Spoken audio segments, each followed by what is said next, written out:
Introductory note to Commentaries on Work Ideas. Hello and welcome back to our reading and working through Maurice Nicoll's psychological commentaries, and in this very short letter, it's by way of introduction. The commentaries begin now, whereas before we've had two letters to Mr. Bush and a letter on the fourth way, whereas now he's going to go in to certain specific subjects and speak about the work ideas. And he's very specific and particular about these commentaries. He distinguishes the work ideas in their essential form.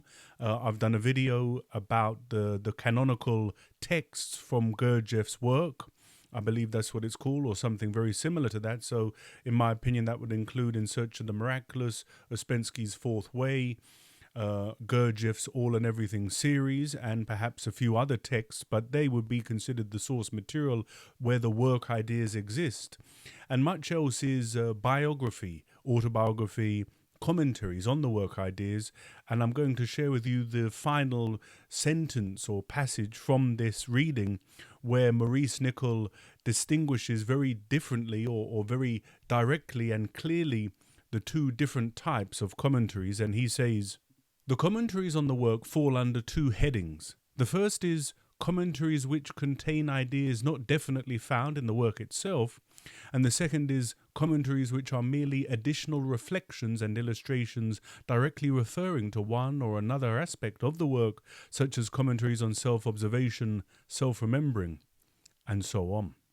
So there we have Maurice Nicoll's very clear definition of two different types of commentaries. Certain commentaries he's going to bring are from outside when he speaks deeply about the Gospels and many other things from his psychological training.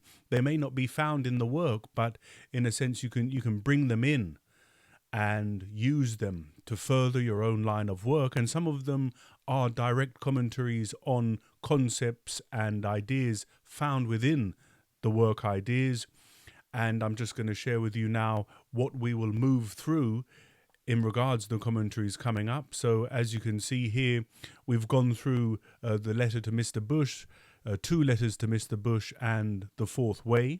And so I've just read a short introductory note on commentaries on work ideas. And then the first commentary, which will come very soon, is commentary 1 on additional means of self-observation. Then you have the second commentary on additional means of self-observation. So going one step deeper. Commentary 3 is on work on oneself. Commentary 4 is on A, B, and C influences, 1 and 2. And then commentary 5 is man is not a unity, but multiple. And this is just the beginning. Like I say, as Maurice Nicoll points out, one needs to distinguish the work ideas in their essential form and commentary material. Hopefully I've made that clear here at the channel, and when I share my 2 pennies worth, I always like to go back to the core text. I like to quote from Ouspensky's In Search of the Miraculous or from Gurdjieff's All and Everything series, so that we can see how the quote and the concept and the idea exist in its primal form, if you like, from the work ideas, and then one can establish that and then give their commentary. So this is a very short letter laying all that out from Maurice Nicoll's words. So let's get right into that. In the teaching of the ideas of this system of work, it is necessary to give the work ideas in pure form. That is, the work ideas, as originally taught, must be handed on just as they were taught. This is the task of anyone who is given permission to teach the work to others. Otherwise, people begin to alter the ideas a little according to their own level of understanding, with the result that in process of time they become quite different according to each person's prejudices, buffers, bias, and so on. In the talks about the work itself, the ideas are given in their original form.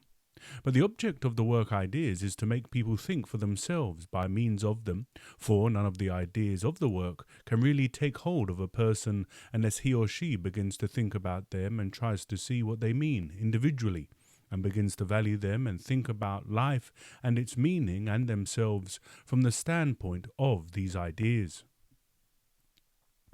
And it must be added here that no one can be different from what he is now unless he begins to think in a new way.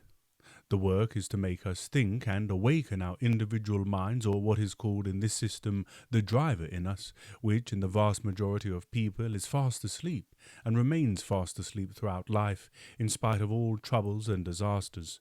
One reason being that man prefers to live in the basement of himself, in the lower part of him, in the instinctive and moving centers, that is, in sensation, appetites, and muscular activity.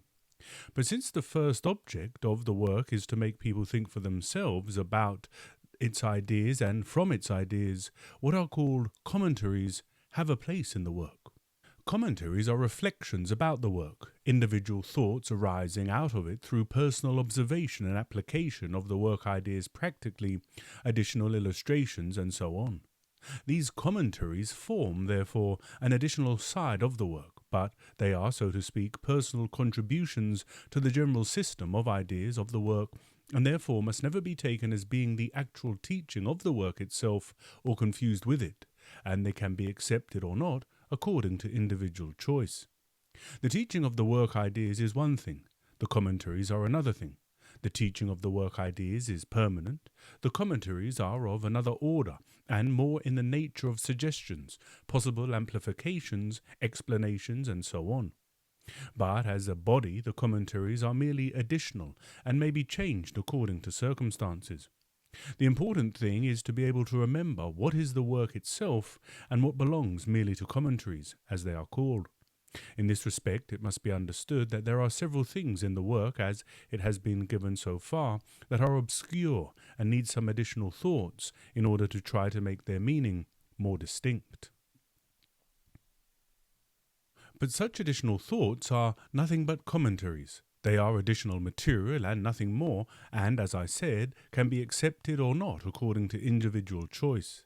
If they assist in understanding the work better, they are useful, and if not, they need not be taken as the work itself.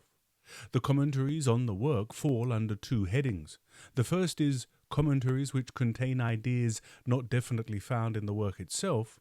The second is commentaries which are merely additional reflections and illustrations directly referring to one or another aspect of the work, such as commentaries on self-observation, self-remembering, and so on.